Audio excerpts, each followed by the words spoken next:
Hello everyone. कैसे हो आप लोग? आई होप आप अच्छे होंगे और बहुत ही अच्छा कर रहे होंगे अपने निजी जीवन में। दोस्तों, मेरा नाम अभिषेक ओझा है और आप जिस चैनल के माध्यम से मुझे देख पा रहे हो उस चैनल का नाम है लैबमेट यूट्यूब चैनल, जहां हम बहुतेरे मेडिकल के विषयों पे बात करते हैं, मेडिकल लेबोरेटरी साइंस की बात करते हैं। और उन्हीं में से बीएमएलएस का एक चैप्टर है माइकोबैक्टीरियम लेप्री। तो आज हम माइक्रोबायोलॉजी का एक चैप्टर जो कि माइकोबैक्टीरियम लेप्री है, माइकोबैक्टीरियम फैमिली का ये मेंबर है, इसके बारे में हम स्टडी करने वाले हैं। तो बिना देर किए हम इस टॉपिक को स्टार्ट करते हैं। फर्स्ट ऑफ ऑल हम बात करेंगे हैबिटेट ऑफ माइकोबैक्टीरियम लेप्री। ये कहाँ पाए जाते हैं? सॉयल, वाटर और एयर में पाए जाते हैं।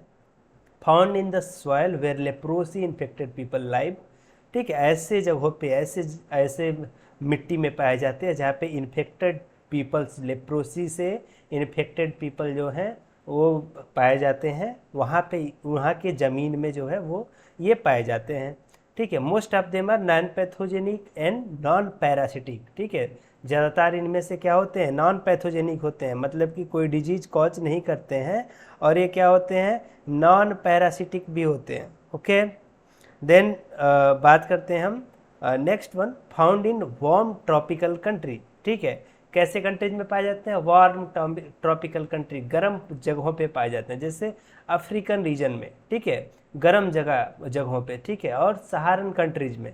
ठीक है, then mycobacterium leprae are found in the peripheral nerves of the humans. इसकी पैथोजेनिसिटी जब होगी, डिजीज कॉज करता है, तो कहाँ पे पाया जाता है? Peripheral nerves of human.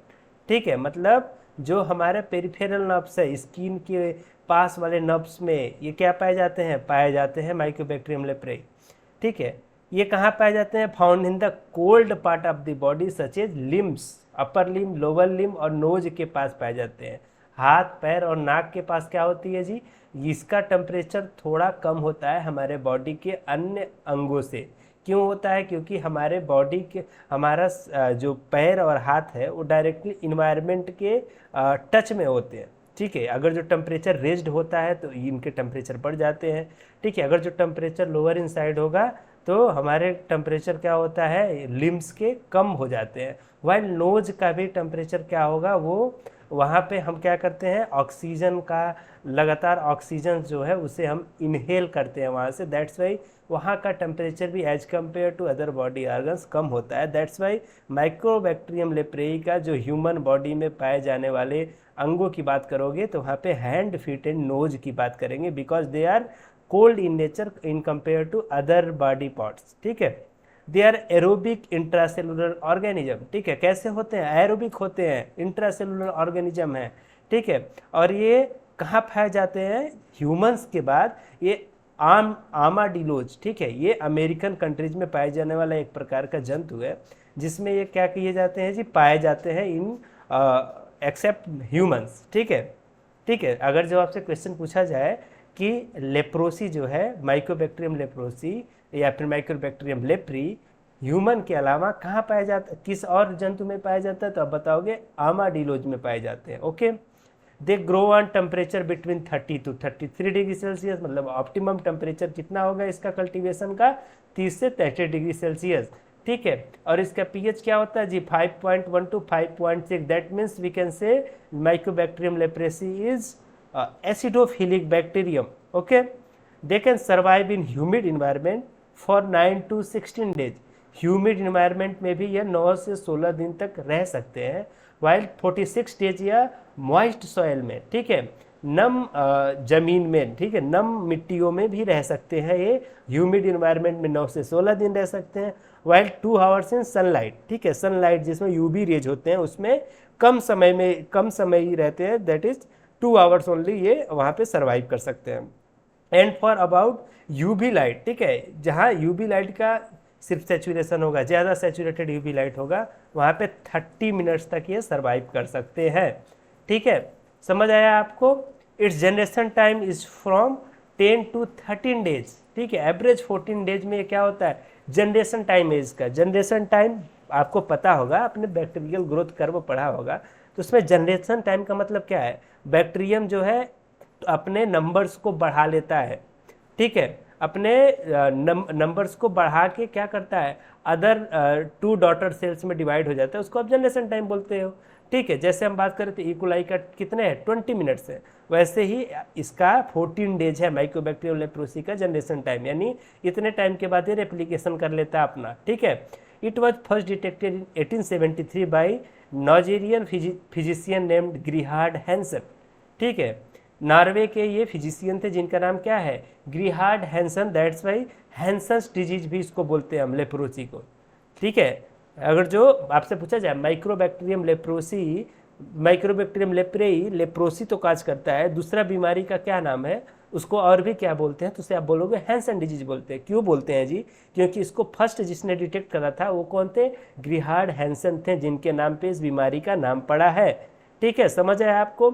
ये है आर्मडिलोज। ठीक है, आर्माडिलोज ये है, ये कहाँ पाए जाते हैं, यूएस में। ठीक है, अमेरिका के कुछ जगहों पे ये पाए जाते हैं।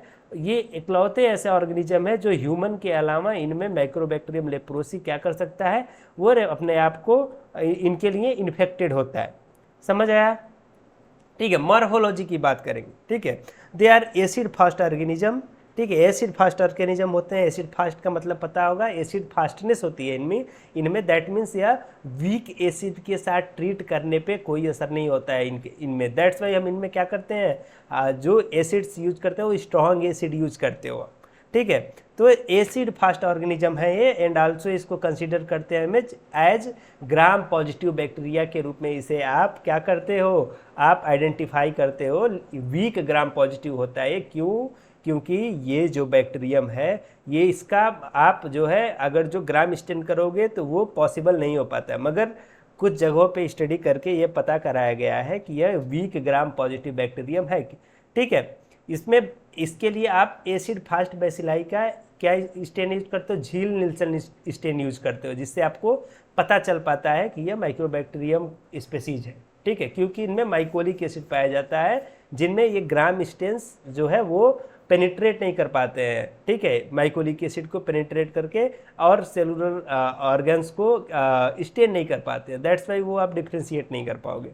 ठीक है, इट सेल्स कंटेन पेप्टाइडोग्लाइकान। ठीक है, and stain gram positive, but most of its cell wall is comprised of unique type of lipid. ठीक है, इसके सेल्स क्या है, पेप्टाइडोग्लाइकान कंटेन करते हैं, दैट्स वाई ये ग्राम पॉजिटिव होते हैं। As we discuss, gram positive में क्या होता है, ज़्यादा मात्रा में पेप्टाइडोग्लाइकान पाया जाता है ना, तो इसमें भी पेप्टाइडोग्लाइकान पाया जाता है। ठीक है, इसलिए ग्राम पॉजिटिव स्टेन को ले लेता है।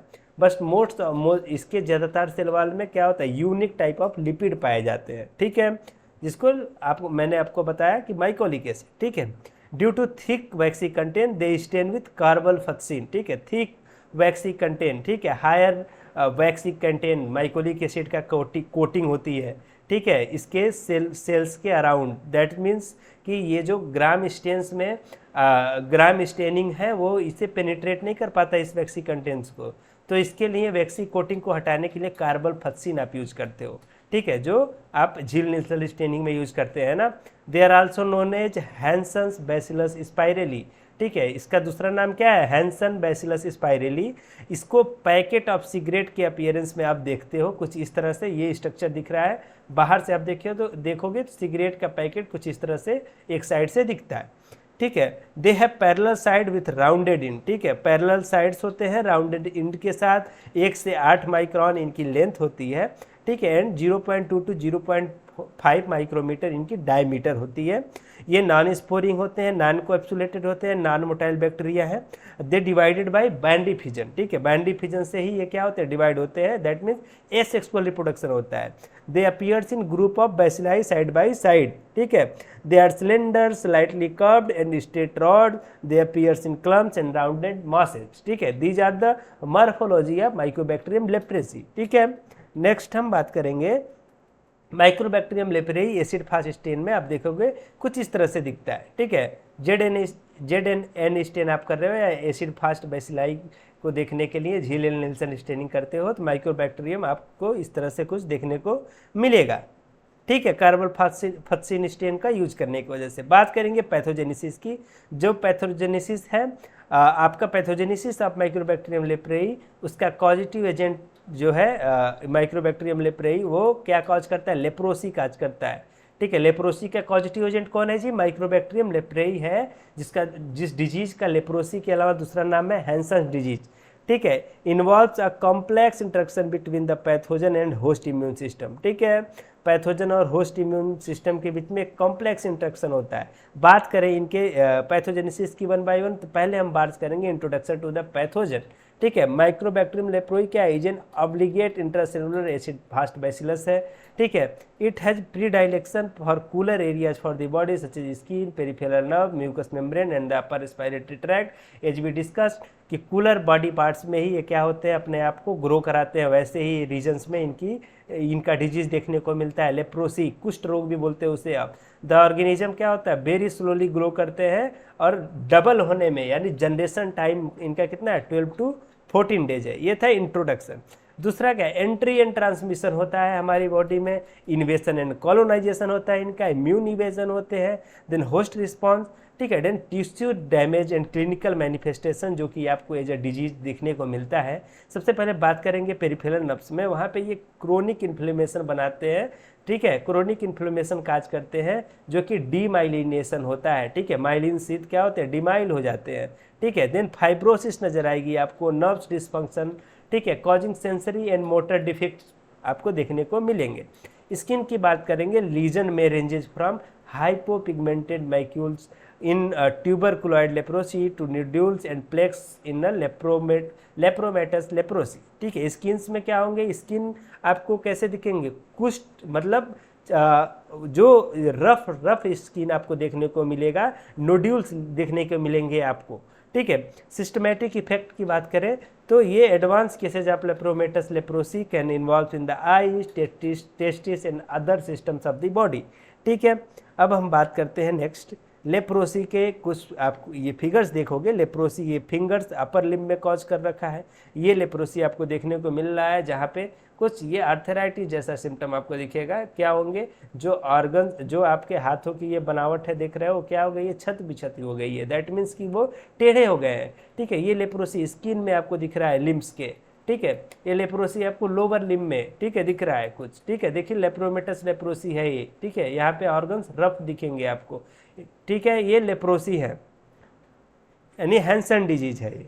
ठीक है, कल्चरल कैरेक्टरिस्टिक्स की बात करें, ठीक है, ये नॉन कल्टीवेटेड और आर्टिफिशियल मीडिया में ये कल्टीवेट नहीं कर सकते हो आप, क्योंकि इसका जनरेशन टाइम एक तो ज़्यादा है, दूसरा इसके एंटीबायोटिक सेंसिटिविटी टेस्ट के लिए ये काफ़ी टाइम कंज्यूम करता है, जो आप एक आर्टिफिशियल मीडियम में प्रोवाइड नहीं कर पाते हो न्यूट्रिशन, ताकि वो लॉन्ग टाइम तक आप उसे कल्टीवेट कर पाओ। दैट्स वाई वो ज़्यादातर क्या है कि आप माइस के फूड पैट में ही इंजेक्ट करते हो। जैसे हम बात करें mycobacterium leprae can not be grown in vitro and conventional laboratory medium such as LJ medium या मिडिल ब्रुक मीडिया, जिसपे आप क्या कराते थे, माइक्रोबैक्टीरियम ट्यूबरकुलोसिस को ग्रो कराते थे एलजे मीडियम और मिडिल ब्रुक मीडियम पे, लेकिन इसे आप ग्रो नहीं करा पाओगे। ठीक है, this is due to the extremely slow growth rate. ठीक है, इसका ग्रोथ रेट क्या है, स्लो है, क्योंकि इसका जनरेशन टाइम कितना है, 12 to 15 डेज, और उतने दिन तक एक कल्चर मीडिया में इतना न्यूट्रिशन नहीं दे पाओगे आप कि वो अपने आप को जनरेट कर पाए। और दूसरी चीज़ क्या होती है जी, दूसरी चीज़ उसमें कंटामिनेशन के चांसेस बढ़ जाएंगे और डेहिकेशन हो जाएगा, सूख जाएगा कल्चर मीडिया, वो टेम्परेचर मेंटेन नहीं हो पाएगा लगातार। ठीक है, नेक्स्ट बात करेंगे ग्रोथ इन एनिमल मॉडल्स। इसका ग्रोथ कहाँ कराते हो, एनिमल मॉडल्स में। First one armadillos. आर्माडिलोज क्या है, फर्स्ट ये बैक्टीरियम जो है वो ह्यूमन के अलावा आर्माडिलोज में भी क्या होते हैं, वो ससेप्टिबल होते हैं, इनके अंदर भी अपने डिजीज को कॉज करते हैं। ठीक है, वाइल माइस फुट पैड है ना, चूहे के पैर में भी इसे आप क्या करते हो, ग्रोथ कराते हो। ठीक है, क्यों फुट पैड में ही क्यों कराया जाता है, आपसे क्वेश्चन पूछा जा सकता है। एज भी डिस्कस कि फुट पैड क्या है माइस का, वो कूलर होगा as compare to other body organs या अदर बॉडी पार्ट्स। ठीक है, even in these models the doubling time is 12 to 14 days. इन मॉडल्स को यूज करने के बाद भी 12 से 14 दिन लगते हैं, जो कि रिसर्च और डायग्नोसिस के लिए काफ़ी चैलेंजिंग है। ठीक है, अगर जो मुझे लेप्रोसी हुआ है तो मैं किसी को कहीं सैंपल दूंगा, वहाँ पे मेरे रिपोर्ट्स को आने में 12 से 14 दिन तो लगेंगे कल्चरल कैरेक्टरिस्टिक्स को पहचानने के लिए। अगेन उसकी एंटीबायोटिक ससेप्टिबिलिटी टेस्टिंग होगी, बायोकेमिकल स्टडीज होगा, इसमें अराउंड 1 month to 2 मंथ कभी कभी लग जाएंगे, जिससे क्या होगा, ये डायग्नोसिस कॉम्प्लिकेटेड हो जाएगा। पेशेंट को जो पेशेंट को जो एंटीबायोटिक्स मिलने थे वो लेट से मिलेगा, डिजीज़ को लेट डायग्नोस कर पाओगे। अब दैट्स वाई ये काफ़ी डायग्नोसिस को क्या करता है, चैलेंज करता है। टेम्परेचर भी क्या है, सेंसिटिविटी होती है इसकी, क्योंकि ये 37 डिग्री सेल्सियस हमारे बॉडी का टेम्परेचर है, उस पर ग्रो नहीं होगा, ये 30 to 33 डिग्री सेल्सियस पे होगा। जो ज़्यादातर स्किन और पेरिफेरल नर्व्स हैं वो हमारे बॉडी के होते हैं 30 to 33 डिग्री सेल्सियस पे। बात करें बायोकेमिकल रिएक्शन की, तो बात करेंगे सबसे पहले इसके सेल वॉल कंपोनेंट्स की।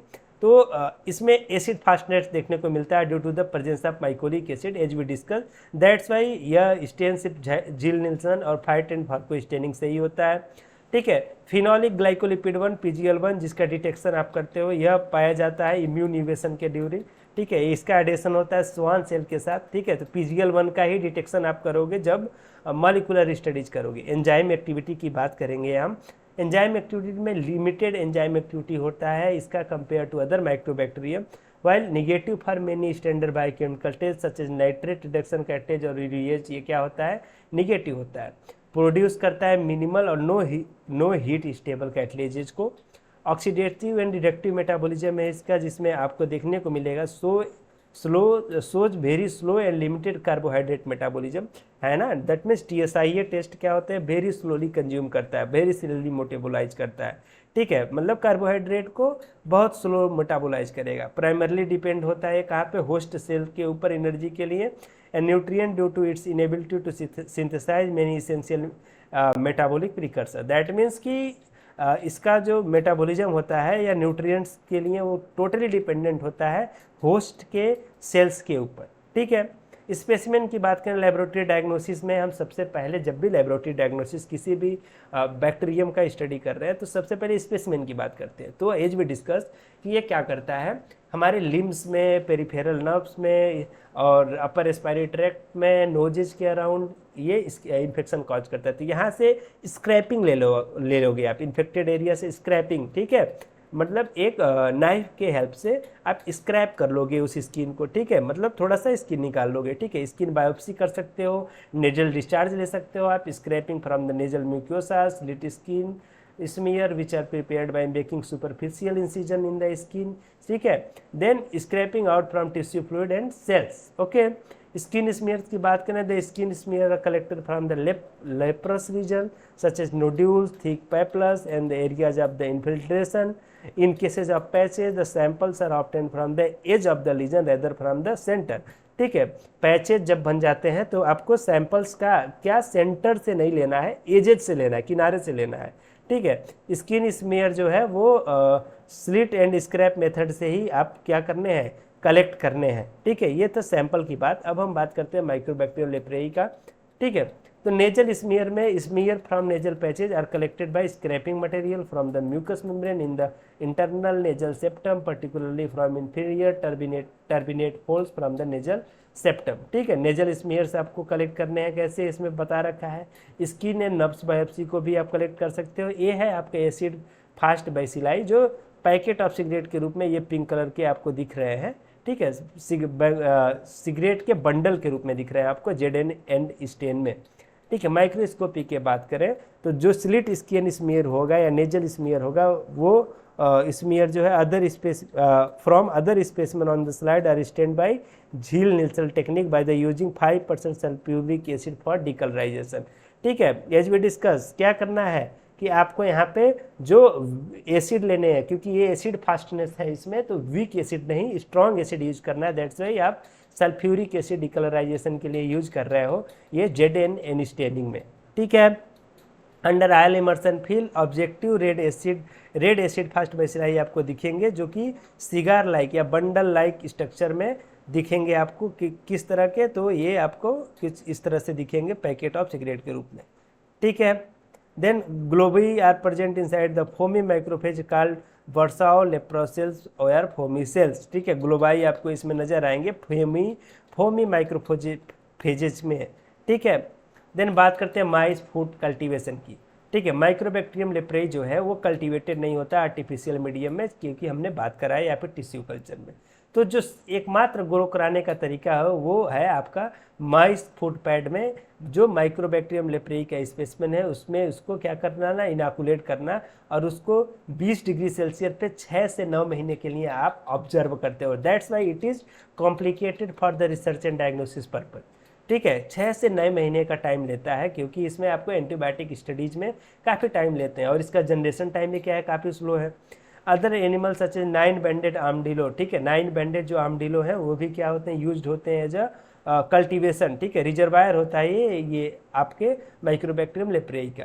ठीक है, सीरो डायग्नोसिस की बात करें तो सीरो डायग्नोसिस में हमने बात करा था PGL1। ठीक है, PGL1 एंटीजन का डिटेक्शन करना है आपको। ठीक है, एंजाइम लिंक इम्यूनोसॉर्बेंटेस से या लेटेक्स एग्लूटिनेशन टेस्ट आप करते हो जो सीरम एंटीबॉडीज को डिटेक्ट करता है अगेंस्ट द माइक्रोबैक्टीरियम लेप्रोसी। ठीक है, मॉलिक्यूलर डायग्नोसिस में आप PCR करते हो फॉर आइडेंटिफाइंग DNA जो कि 65 kDa and 85 kDa mycobacterium leprae protein को दिखाने का काम करता है। इसके सीक्वेंसिंग को आप ऑब्जर्व करते हो। ठीक है, PCR is used to monitor treatment, diagnose relapses and determine the need for the chemotherapy. ठीक है, PCR का यूज बता रखा है। Then technique is most useful in the cases of leprosy showing atypical clinical और histopathological feature but positive for acid fast bacilli. ठीक है, जो टेक्निक है वो मोस्ट यूजफुल है लेप्रोसी के केसेस के लिए जो कि एटिपिकल क्लिनिकल या हिस्टोपैथोलॉजिकल फीचर दिख रहे हैं उनमें, लेकिन एसिड फास्ट बैसिलाई क्या होना चाहिए, पॉजिटिव होना चाहिए। ठीक है, FB पॉजिटिव है, इसका मतलब ये नहीं है कि सिर्फ और सिर्फ लेप्रोसी है, इट मे बी कि ये क्या हो सकता है, माइक्रोबैक्टीरियम ट्यूबरकुलोसिस भी हो सकता है। दैट्स वाई आपको हिस्टोपैथोलॉजिकल फीचर्स की भी नीडेड होगी इसके डायग्नोसिस के लिए। ठीक है, it is not useful for diagnosis of cases when acid fast bacilli are not detected by the light microscope। ठीक है, FB पॉजिटिव अगर जो नहीं दिखता है, FB स्टेन पॉजिटिव नहीं दिखता है, देन ये डायग्नोसिस आपके लिए हेल्पफुल नहीं हो सकती है। ठीक है, बात करते हैं लेप्रोसी के ट्रीटमेंट की। तो the management of leprosy depends on treatment of chemotherapeutic agents, chemotherapeutic agent जो और immunotherapy, physical, social and physiological rehabilitation के द्वारा ट्रीटमेंट होता है लेप्रोसी का। Tuberculoid form is treated with rifampicin, जैसे कि माइक्रोबैक्टीरियम ट्यूबरकुलोसिस भी रिफैम्सिन से ही क्या किया जाता था, ट्रीट किया जाता था, और डैप्सन से। ठीक है, तो रिफैम्सिन और डैप्सन नाम की एंटीबायोटिक 6 मंथ के लिए आप देते हो। ठीक है, क्लोफाजिमाइन जो है वो एडेड किया जाता है टू दिस रेजिमिन। ठीक है, क्लोफाजिमाइन भी आप देते हो लेप्रोमेटस फॉर्म, लेप्रोमेटस स्किन का फॉर्म दिखेगा, देन आपको क्लोफाजिमाइन भी देने होते हैं, अदरवाइज रिफैम्सिन एंड डैप्सन का ट्रीटमेंट देना है। The therapy is extended to minimum 12 month whenever clofazimine आप दे रहे हो along with rifampicin and dapsone. ठीक है, तो ये 12 मंथ का ट्रीटमेंट होगा, और रिफैम्सिन एंड डैप्सन देंगे तो 6 मंथ का ट्रीटमेंट होगा। ठीक है, कीमोथेरेपी का गोल आप कीमोथेरेपी जो है वो होता है, किस लिए कीमोथेरेपी करते हैं, इन्फेक्शन को स्टॉप करने के लिए, मॉर्बिडिटी को रिड्यूस करने के लिए, प्रिवेंशन कॉम्प्लिकेशन को प्रिवेंट करने के लिए, और डिजीज को इडिकेट यानी कम करने के लिए। डैप्सन जो है वो फर्स्ट इफेक्टिव कीमोथेरेपेटिक एजेंट है अगेंस्ट लेप्रोसी। ठीक है, जैसे रिफैम्सिन क्या था, ट्यूबरकुलोसिस के लिए सबसे ज़्यादा यूजफुल मेडिसिन है, वाइल डैप्सन जो है वो सबसे ज़्यादा इफेक्टिव होता है हमारे लेप्रोसी के अगेंस्ट, कीमोथेरेपेटिक एजेंट होता है ये अलॉन्ग विथ रिफैम्सिन। ठीक है, earlier it was used as monotherapy but it resulted in development of resistance against the drug by lepra bacilli. ठीक है, हेंस सिंस 1981 WHO जो है वो एडवोकेट कर रखा है कि आप मल्टी ड्रग थेरेपी के अगेंस्ट मल्टी ड्रग थेरेपी देंगे लेप्रोसी के अगेंस्ट, मतलब एक ड्रग नहीं देंगे, जैसे सिर्फ और सिर्फ डैप्सन आप नहीं चला सकते, उसके साथ आपको मल्टी ड्रग थेरेपी देने होंगे, जैसे कि रिफैम्सिन, डैप्सन और क्लोफाजिमाइन। ठीक है, ये मल्टी ड्रग थेरेपी के बारे में जानते हैं हम। The multi drug therapy quickly decrease करता है कंटेजियस ऑफ द डिजीज। ठीक है, डिजीज के कॉन्टेजियस को क्या करता है, कम करने का काम करता है, रिलैप्स को रिड्यूस करता है और रिएक्शंस को कम करता है, और डिसेबिलिटी को भी कम करने का काम करता है आपका मल्टी ड्रग थेरेपी। ठीक है, more ever multi drug therapy prevent करता है डैप्सन के रेसिस्टेंस को, यानी डैप्सन रेसिस्टेंट डिजीज जब हो जाएगा तो वो क्या होंगे, बहुत कॉम्प्लिकेटेड हो गए, दिन कोई एंटीबायोटिक्स उस डिजीज के अगेंस्ट काम नहीं करेंगी। दैट्स वाई आपको मल्टी ड्रग थेरेपी के अगेंस्ट जाना है, क्योंकि वो इसके रेसिस्टेंस को कम करता है। ठीक है, the duration of treatment varies from 6 month to 2 year. ठीक है, जो ट्रीटमेंट का ड्यूरेशन है वो 6 महीने से 2 साल के बीच हो सकता है, ये डिपेंड करता है सीवियरिटी ऑफ द डिजीज के ऊपर। ठीक है, जो WHO ने जो रिकमेंड करा है आपका मल्टीपल लीजन के लिए, अलग अलग रीजन पे जो लीजन हो रहे हैं, स्किन लीजन हो या पॉलीबेसिलरी डिजीज हो, मल्टीबेसिलरी डिजीज हो, तो उसके लिए क्या क्या मल्टी ड्रग थेरेपी देने हैं उसकी बात करते हैं। सिंगल स्किन लीजन है तो single dose of the drug which include rifampicin 600 milligram, ठीक है, ofloxacin 400 milligram and minocycline 100 milligram, एक एक डोज देना है, 24 आवर में एक टाइम देना है अगर जो सिंगल स्किन लीजन है तो। पॉलीबेसिलरी डिजीज है देन डेप्सन 100 mg डेली देने हैं, रिफेम्सिन 6 मिलीग्राम मंथ में एक बार देने हैं और 6 महीने तक ये मेडिसिन आपको चलानी होगी, ठीक है। मल्टीबेसिलरी डिजीज में आपको रिफेम्सिन देने हैं, ठीक है, 60 मिलीग्राम, ठीक है, वंस इन अ मंथ में एक बार, डेप्सन 100 मिलीग्राम डेली, क्लोफाजिमाइन जो होता है उसको 3 milligram once in a month and 50 gram daily are given for 1 year, ठीक है। ये थे मल्टी ड्रग थेरेपी की बात कर रहे थे हम अलग अलग रीजन के according. A minimum 2-year follow-up for the possibly disease and 8 year for multibacillary disease cases required for the detect any relapses, ठीक है। यानी पॉलीबैसिलरी डिजीज है तो 2 ईयर और मल्टीबैसिलरी डिजीज है तो 8 ईयर तक ये ट्रीटमेंट चलते रहते हैं, डायग्नोसिस होती रहती है उसके ड्यूरिंग, ठीक है, वो आपको मॉनिटरिंग करनी होती है। Treatment schedule for children consist of dapsone जो है वो चिल्ड्रेंस के लिए 2 मिलीग्राम पर किलोग्राम डेली देना है, क्लोफाजिमाइन जो है 6 मिलीग्राम पर किलोग्राम देना है once in a month under supervision and 1 milligram पर केजी डेली सेल्फ एडमिनिस्टर्ड करने हैं। रिफेम्सिन जो है 10 मिलीग्राम पर केजी ये महीने में एक बार देने हैं आपको। Reaction during treatment with MDT are a major problem, ठीक है, रिएक्शंस होते हैं, मल्टीपल रिएक्शंस आपको देखने को मिल सकते हैं मल्टीपल ड्रग थेरेपी के लिए। दैट्स वाई आप एमडीटी करा रहे हैं, एमडीटी ले रहे हैं तो आपको सुपरविजन की नीड होगी क्लिनिशियंस की, ठीक है। This reactions need urgent treatment otherwise they can give rise to irreversible deformities, ठीक है। जो भी रिएक्शंस कॉम्प्लिकेशंस आपको मेडिसिन लेने से हो रहे हैं उसके लिए तुरंत ट्रीटमेंट लेना जरूरी होगा जो आप क्लिनिशियन से मिलकर ले सकते हो। Early diagnosis and timely initiation of anti inflammatory measures are important, ठीक है। अर्ली डायग्नोसिस होगी तो लेप्रोसी बहुत इजीली सही हो सकता है, अदरवाइज क्या होगा, वो डिजीज बढ़ते जाएंगे, देन कॉम्प्लिकेशंस ज़्यादा होगी, सीवियरिटी बढ़ जाएगी, तो मेडिसिन भी क्या होंगे, लेट से काम करेंगे। मल्टी ड्रग थेरेपी जो है is not stopped during reactions and continue at full doses without interruption. अगर जो मल्टी ड्रग थेरेपी लेने से कोई रिएक्शन हो रहा है तो उसे रोकना नहीं है, उसको कंटिन्यू करना है टिल फुल डोजेज, ठीक है। इम्यूनोथेरेपी की बात करेंगे। मेन इम्यूनोथेरेपी एजेंट जो है वो इवेलुएट करे जाते हैं लेप्रोसी के ट्रीटमेंट के लिए।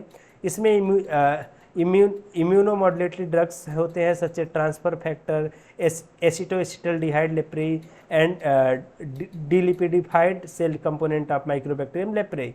These agents have shown to enhance EMI, which result in increased killing and rapid clearing the dead leprae bacilli. Immunotherapy in combination with chemotherapy has shown to be a more beneficial, better tolerated by patient and is not associated with increased lepra reaction. समझ आया आपको? Immunotherapy के बारे में थी। ये prophylaxis की बात करेंगे, जो प्रिवेंशन होता है कंट्रोल मेजर्स के लिए। तो early diagnosis and treatment of leprosy और सर्विलेंस ऑफ कंटेंट जो है ये प्रिवेंटिव मेजर्स है। अर्ली डायग्नोसिस होगी तो अर्ली ट्रीटमेंट मिल पाएगा, और सर्विलेंस ऑफ कंटेंट्स जो है उसको भी आपको मेंटेन करने होंगे। Health education, community awareness, vaccines, ठीक है, देन कीमो प्रोफाइलेक्सिस भी आपको फॉलोअप करने हैं। The fact that vaccination with BCG has shown some protective effect in leprosy has encouraged further interest in vaccine development, ठीक है। आपका BCG यानी बैसिलस कामेट-गाउरिन जो है वो स्पेसिफिकली जो है वो आपके माइक्रोबैक्टीरियम लेप्रेई के लिए तो नहीं है, लेकिन इसका जो इफेक्ट है हमारी बॉडी को प्रोटेक्ट करता है ये माइक्रोबैक्टीरियम स्पेसीज से, जो ये हमें बताता है कि फर्दर वैक्सीन का डेवलपमेंट होता है तो वो माइक्रोबैक्टीरियम लेप्रेई के लिए काफ़ी मददगार साबित हो सकता है ह्यूमन बींग्स के लिए, ठीक है। देन थैलिडोमाइड इनहिबिटर है ये, ट्यूमर निक्रोसिस फैक्टर का, is being distributed under tight restriction for usage as a treatment of erythema nodosum leprosum, a serious severe skin complication of leprosy, है ना। इरिदिमा आपको दिखने को मिलता है स्किन में, देन आपको ये थैलिडोमाइड जो है उसको ये आप यूज करते हो, ये इनहिबिटर होता है ट्यूमर नेक्रोसिस का, ठीक है। ये था it's all about leprosy. As be discussed, leprosy के बारे में आपको समझ आया होगा कि ग्रीहार्ड हैंसन जो कि नाइजीरियन साइंटिस्ट हैं, नॉर्वे के साइंटिस्ट थे, उन्होंने इसको डिटेक्ट करा था। ये हैंसन डिजीज़ या लेप्रोसी डिजीज़ कॉल करता है। ह्यूमन बीइंग के अलावा आर्मडिलो सेकेंड ऐसा ऑर्गेनिज्म है जिनमें यह डिजीज़ कॉज करते हैं। इनका कल्टीवेशन आप किससे नहीं कर सकते हो जी? इसका कल्टीवेशन आप इसका कल्टीवेशन आर्टिफिशियल मीडिया में नहीं, माइस फूड पैड में करने हैं। इसका optimum temperature 30 to 33 degree Celsius होता है। दैट्स वाई ये हमारे बॉडी के अपर लिम, लोअर लिम और नोजेज के अराउंड या अपर रेस्पिरेटरी ट्रैक्ट पे इन्फेक्ट करता है, क्योंकि इनका टेम्परेचर अदर बॉडी पार्ट से कम होता है। It's all about mycobacterium leprae. अगर जो आपको वीडियोज अच्छी लगी हो then keep sharing, keep watching. आगे हम वीडियोज और लाते रहेंगे। तब तक के लिए धन्यवाद। फिर मिलते हैं नेक्स्ट वीडियो में। Okay, thank you.